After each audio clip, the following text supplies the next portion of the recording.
본문 말씀 중심에서 터닝 포인트, 전환점이라는 말로 우리가 쓰고 있죠. 이런 제목으로 하나님 말씀 증거하겠습니다. 이게 사람은 누구나 다 일생을 살다 보면 한 번 정도는 그런 터닝 포인트가 있습니다. 어떤 분은 현대의학과 과학으로도 고칠 수가 없는 어떤 불치의 서형 언도를 받은 그런 환자가 되었다가 기적적으로 그 삶이 바뀌게 되는 전환점을 맞이하는 계기가 하나님이 터치를 하셔서 그 병을 고쳐주셨다든지, 또 사회적으로 볼 때는 저명한 인사로, 또 여러 가지 환경으로 볼 때 올라갈 수도 있고 더 성공할 수도 있고 부자가 될 수도 있고 많은 좋은 조건을 다 갖추었음에도 불구하고 또 어떤 자기의 삶의 계기가 돼서 그 의사가 낙후된 어떤 상간벽지나 혹은 제3세계의 의료시설이 없는 그런 데 가서 일생에 자선 의료 선교를 하는 그런 분들도 우리가 종종 만나게 됩니다.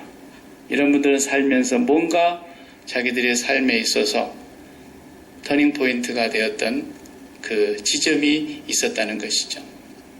그런 분들뿐만 아니라 여기 앉아있는 저나 여러분들도 살면서 내가 이제는 이렇게 살아서는 안 되겠구나, 정말 지나온 삶을 후회를 하면서 두 번 다시 내가 후회하지 않는 삶을 살아야 되겠다, 이렇게 결단을 하는 그런 지점들이 다 한 번씩은 있게 되는 거죠. 우리 그리스도인의 그런 터닝 포인트는 일반적으로 세상 사람들이 갖고 있는 그런 터닝 포인트와는 좀 내용이 다릅니다. 누구나 그런 삶을 변화시키는 계기가 되는 점들이 있지만 예수 믿는 하나님의 백성들에게서의 터닝 포인트는 좀 다른 색다른 면이 있다 이거죠. 그건 뭐냐 하면 옛사람을 벗는 것을 우리는 터닝 포인트라고 그러는 것입니다. 예수를 믿고 살아도 옛사람을 못 벗으면 죽을 때까지 하나님 앞에서는 불행한 사람이 되는 겁니다. 그래서 옛사람을 벗어버리고 겉옷을 벗어버리고 새 옷을 갈아입는 것처럼 성경은 창세기에서부터 계시록까지 일관되게 얘기하고 있는 것이 하나님을 벗어버리건 아담과 하와의 후손들이 어떻게 하면 다시 그리스도 예수 안에서 옛 하늘과 옛 땅이 없어지고 새 하늘과 새 땅에서 예수 그리스도가 준비하신 새로운 세마포 새 옷을 입고 하나님을 섬기면서 살아갈 것인가를 성경은 우리에게 끊임없이 계시해주고 있는 사건들입니다. 그래서 저와 여러분들이 오늘 너무나도 유명한 이 야곱의 터닝 포인트 지점, 이 지점을 하나님께서 우리 하나님의 백성 교회들에게 야곱을 통해서 보여주고 있는 사건입니다. 이 본문을 잘못 보면 마치 이 본문을 붙들고 이걸 기도의 모범이라고 생각하고 기도를 하려면 야곱처럼 해야 된다, 이렇게 우리가 생각하기 쉬운데 본문을 너무 잘못 보고 있는 것입니다. 이건 기도의 전형적인 모습을 보여주려고 하나님 앞에 떼거지를 써서 네가 하나님을 이겨내야 된다, 이런 걸 가르쳐 주는 것을 우리가 착각을 하게 된다는 거죠. 이 본문은 그런 의미와는 전혀 거리가 멉니다. 그래서 그렇게 간단한 본문이 아닙니다. 우리가 지금까지 야곱의 생애를 쭉 봐오고 있는데 야곱은 태어나기 전부터 일생이 결정된 사람입니다. 야곱이만 그런 것이 아니고 하나님의 성도들이 다 동일합니다. 기독교 신학에서는 무슨 말을 쓰냐면은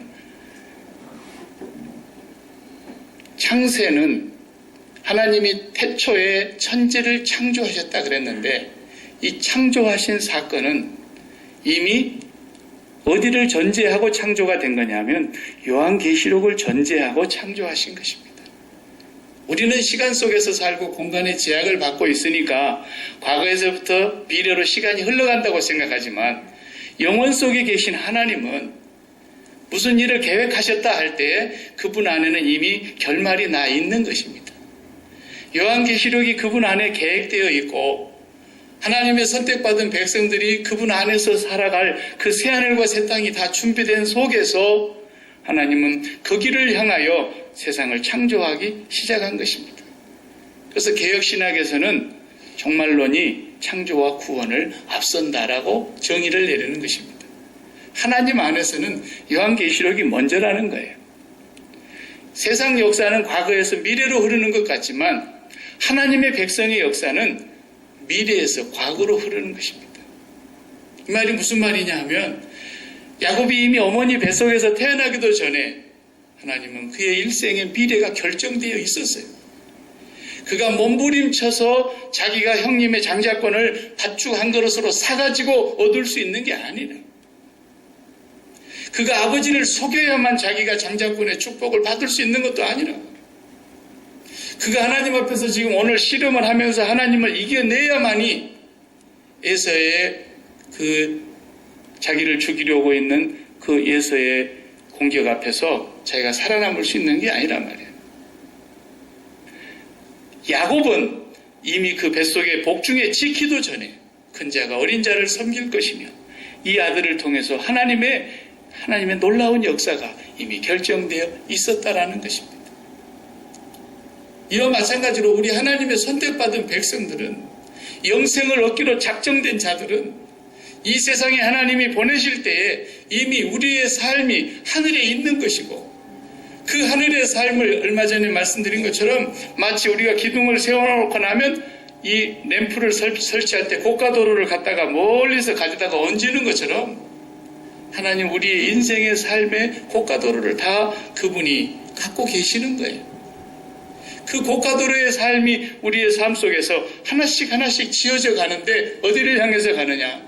이미 결정되어 있는 저 미래를 향하여 새하늘과 새 땅에 하나님의 백성들이 살아갈 그곳을 향해서 우리의 옛 옷을 벗기고 우리의 겉사람을 벗기고 우리의 옛사람을 죽이고 우리를 그리스도 예수로 말미암아 새 옷을 입히고 새 사람의 삶으로 향해서 이 땅에서 걸어가게 하시고 마침내 우리가 어디에 도착하느냐 하면 창세전에 이미 결정되었던 대로 우리가 되돌아가는 것입니다.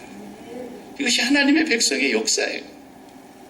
내가 몸부림쳐서 이루는 자수성가의 삶이 아니라고요.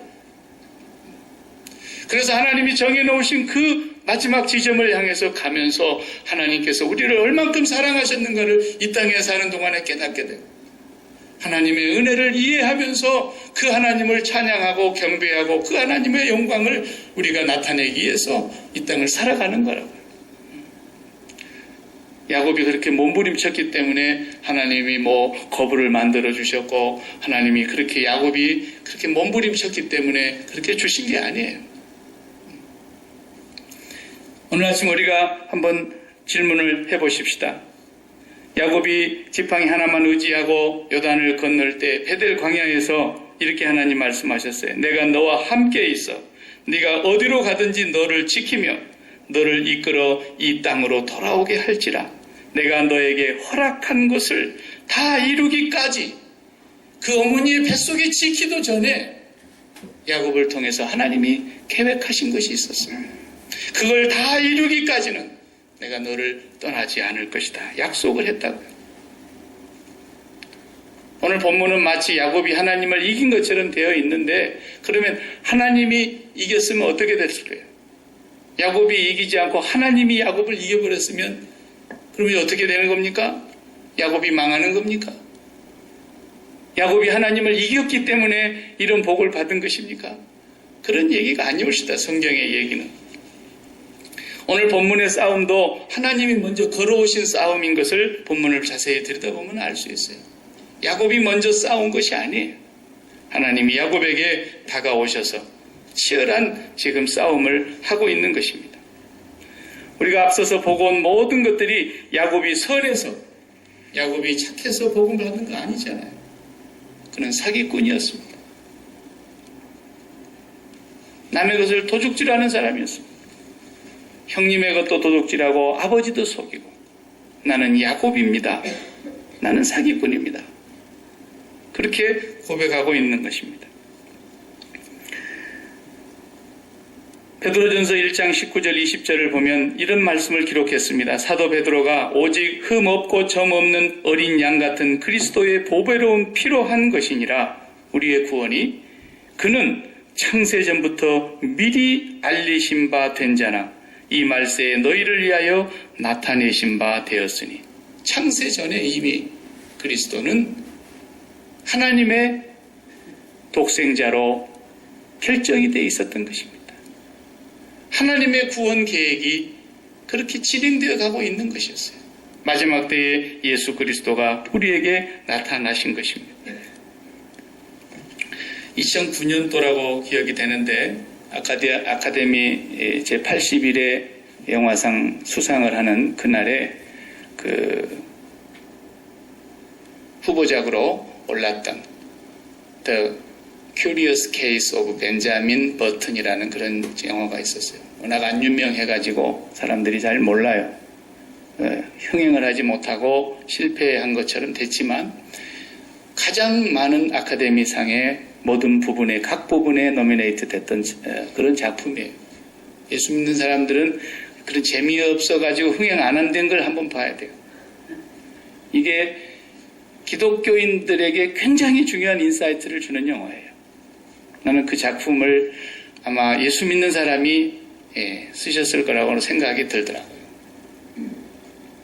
브래드 피트가 주연으로 나오는 이 영화에 벤자민 버튼이라는 이 사람은 태어날 때 노인으로 태어나는 거예요. 세상 사람들은 다 어린 아기로 태어나가지고 시간이 흐르면서 노인이 되어서 돌아가시는 건데, 이 영화는 주인공이 노인으로 태어납니다. 그리고 점점 생을 살아가는데 날마다 젊어지는 거예요. 그리고 어린 아기가 되어서 죽습니다. 시간이 미래에서 과거로 거꾸로 흐르는 거예요. 마지막 그 장면이 너무 인상 깊어요. 물이 높은 데서 아래로 이렇게 흘러서 그 거꾸로 가는 시계를 지나서 흐르면서 막을 내립니다. 여기서 우리 기독교인들의 성도들의 시간관, 역사관을 잘 보여주고 있는 영화예요. 세상 사람들은 자기 인생을 자기가 과거에서부터서 저 미래를 향해서 희망찬 미래, 자기의 삶을 개발하기 위해서 원대한 꿈과 이상을 품고 피나는 노력을 가지고 열정을 다해서 수고한 끝에 자기 인생을 자기가 원하는 대로 이렇게 만들어가는 것이라고 생각하지만, 하나님의 백성들은 그렇지 않다는 거예요. 하나님의 백성은 이미 그리스도 예수 안에서 하나님께서 그의 삶을 결정하신 부분이 있어요. 그분의 나라와 영광을 위해서, 그리고 그 새 하늘과 새 땅을 향해서 가는 우리의 삶을 다 결정해 놓으신 뒤에 우리를 이 세상에 아담의 자손으로 보내셨어요. 그리고 우리가 그 길을 가고 있는 거라고요. 우리의 삶은 이 세상에 속한 삶이 아니에요. 하나님께서 이미 결정하신 삶을 향해서 우리가 나아가는 것이라는 것을 성경은 말해주고 있습니다. 야곱이 복을 받고자 엄청난 노력과 수고를 했던 것을 우리가 지난 시간까지 계속해서 살펴보면서 조금씩 야곱이 깨닫는 게 뭡니까? 은혜가 필요하다는 걸 알게 됐어요. 은혜를 주시옵소서. 은혜를 베풀어 주옵소서. 은혜를 주신다고 약속하신 것을 상기시키면서 은혜라는 걸 처음으로 깨닫게 되는 장면을 우리가 지난 시간에도 보았습니다. 야곱이 살아가고 있는 그 삶 속에서 지금 야곱이 하나님과 씨름을 하고 있는 이 장면은 하나님이 걸어오신 싸움인데, 그의 형 라반과 외삼촌과 싸우는 것도 아니고 형 예서와 싸우는 것도 아니고, 그의 인생에 있어서 자기가 이루려고 하는 그 욕망, 자기가 성취하고자 하는 그 목표, 그것을 향해서 줄곧 집념을 가지고 나아가고 있는데, 그것이 하나님이 세워놓으신 계획과 목표와 충돌하고 있는 거라는 거예요. 마치 이것을 이스라엘 백성으로 비유하면 모세가 광야에서 이끌어갈 때에 끊임없이 이스라엘 백성과 모세는 충돌하고 있지 않습니까? 하나님의 뜻을 대변하면서 그 백성을 이끌고 가고 있는 모세와 그를 따라가는 이스라엘 백성들은 광야에서 40년 동안 충돌을 하는 거예요. 거기서 깨어지지 않은 사람은 다 죽었어요. 하나님과 충돌이 없는 사람만 들어가는 장면을 우리가 그것을 그림을 통해서 보게 되는 거예요. 야곱도 마찬가지인 거예요. 지금 하나님과 충돌하고 있는 이 장면은 바로 그 모습인 거예요. 인간이 얼마나 고집스러운지 보통 고집스러운 게 아니에요. 우리가 이스라엘 그러니까 굉장히 좋은 이름 같지요?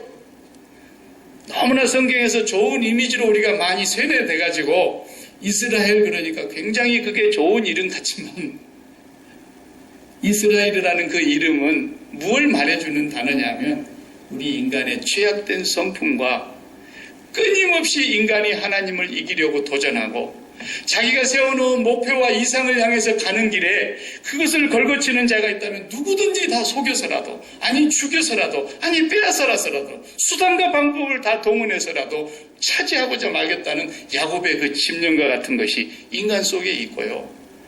그 길을 막는 자가 하나님이라 할지라도 가만두지 않겠다는 거예요. 그게 어디서 나옵니까? 예수 그리스도가 하나님이신데 예수 그리스도를 세상에 보냈더니만 그 하나님을 죽이는 인간의 그 집요한 재성과 욕망을 보십시오. 자기들이 이루려고 하는 그 목표, 자기들이 갖고 있는 그 기득권, 자기들이 이미 누리고 있는 그 이 땅의 안정된 삶, 그것을 빼앗길까 봐서 그것을 거스리는 자라면 하나님도 십자가에 못 박아 죽여버리는 게 이스라엘이에요. 무슨 이스라엘 이름이 대단한 줄 아십니까? 오늘날도 그런 이스라엘의 후예들이 이 세상을 시끄럽게 하고 있는 거예요. 저게 무슨 대단한 것 같지만 하나님은 그 편에 있지 않습니다. 하나님은 예수 그리스도 안에서 그리스도와 함께 하나님께 지는 사람들을 구원하시는 겁니다. 그래서 야곱의 그 지독한 그 성정이 꺾어지지 않는 그 장면이 하나님 어디서 꺾으시냐면 이제 비로소 오늘 그 환도뼈를 쳤다. 우리 오늘 성경에 그렇게 나왔죠. 엉덩이 뼈를 쳤다. 개역 성경에는 그렇게 되어 있고 뭐 여러 가지 표현으로 되어 있는데 쳤다는 말이 아니고 정확한 뜻은 만졌다라는 뜻입니다. 우리는 좀 이렇게 한국 사람들 말이 포가 세가지고 번역도 좀 세게 번역을 하는데 원어에는 만졌다. 영어 성경 어디를 봐도 만진 것을 터치한 것으로 나오고요. 부러진 것이 아니고 이렇게 어긋맞았다, 삐었다 그런 뜻입니다. 그래서 이 골반 이 아래에 있는 이 뼈가 이 환도뼈가 어그러져 가지고 정상적으로 걸을 수 없이 저른발이가 됐다 그런 뜻이에요. 그래서 하나님께서 야곱의 그 환도뼈가 위골됐다, 어긋맞게 됐다 말 위골 부러졌다는 뜻이 아니죠. 중국어 성경이 정확하게 되어 있어요. 우리가 그 성경에서 번역한 거니까 한국말은. 위골된 거예요. 그래서 야곱이 쩔뚝하면서 지팡이를 의지하고 절름발이 같이 됐단 말이죠. 실상 야곱이 이긴 것 같지만 하나님께서는 야곱을 얻기 위해서 거기서 야곱을 새로운 사람으로 바꾸고 거기서 사람을 하나님께서 변화시키는 장면이 바로 그 야복강의 사건이었던 거예요. 그래서 내 인생이 이제는 지팡이를 의지해야만 정상적인 삶을 살아간 거죠. 자기 인생의 지팡이가 되시는 여호와 하나님을 의지하지 않고는 살 수 없다는 사실을 처절하게 깨닫는 밤이 그날 야복강에서 이루어진 것입니다.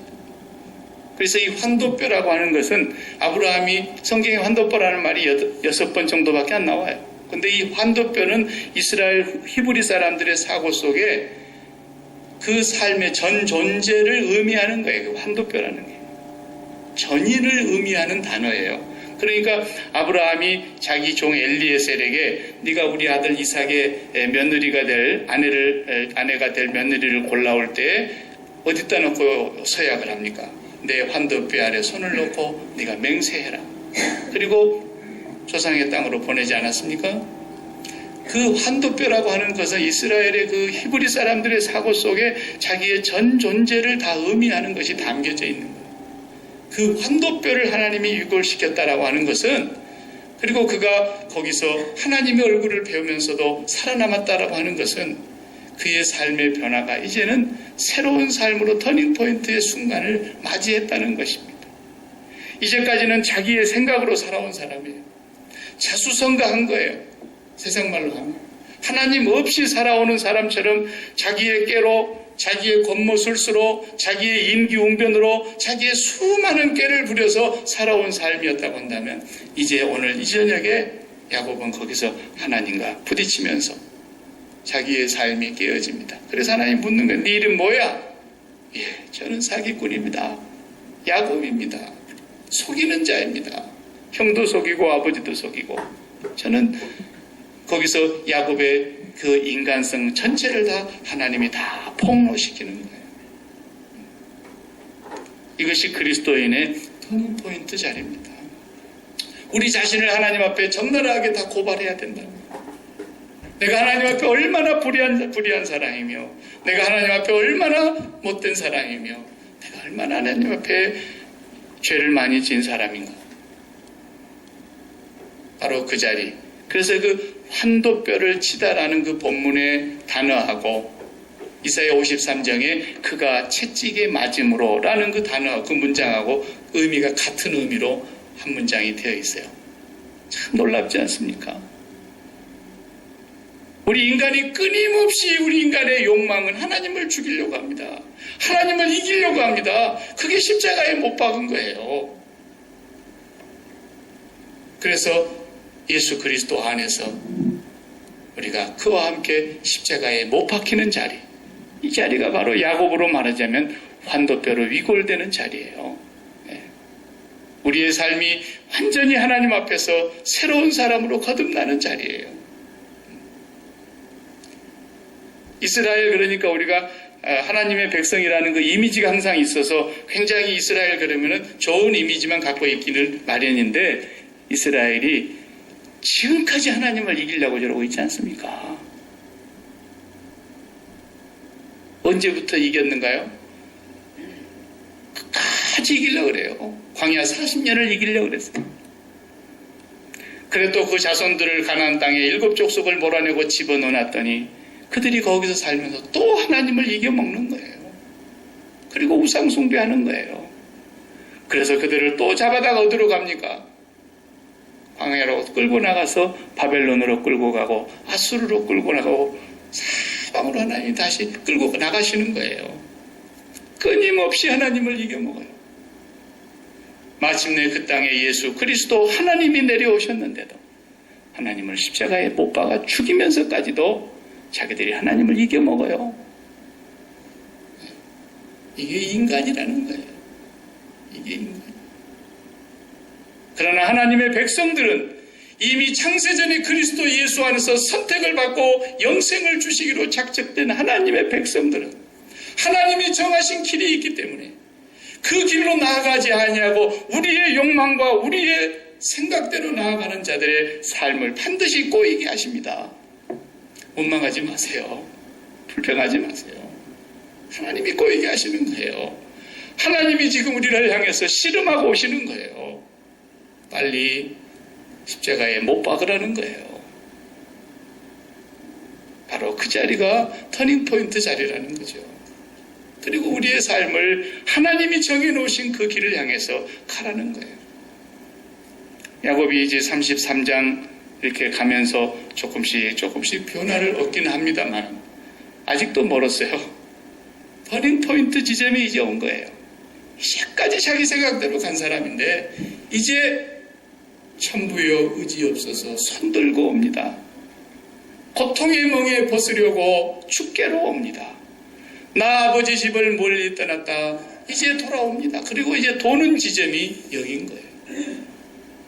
이제 앞으로 보면은 그가 끝까지 버리지 못했던 우상들 다 세겜에 파묻고 본래 하나님께서 다시 만나자고 약속했던 그 패대를 향해서 나아가는 장면이 오기까지는 아직 멀었어요. 야곱이 그래도.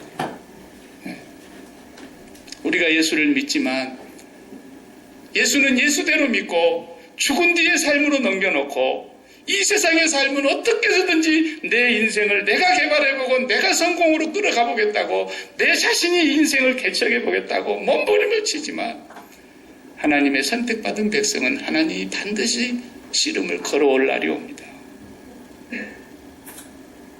이 저녁에 십자가에서 빨리 두 손 두 발 드는 것이 사는 길이에요. 그것이 우리의 삶이 하나님께서 복된 길로 반드시 인도해 가실 그 하나님의 역사를 우리가 믿고 따라가야 하는 것입니다. 기도하십시다.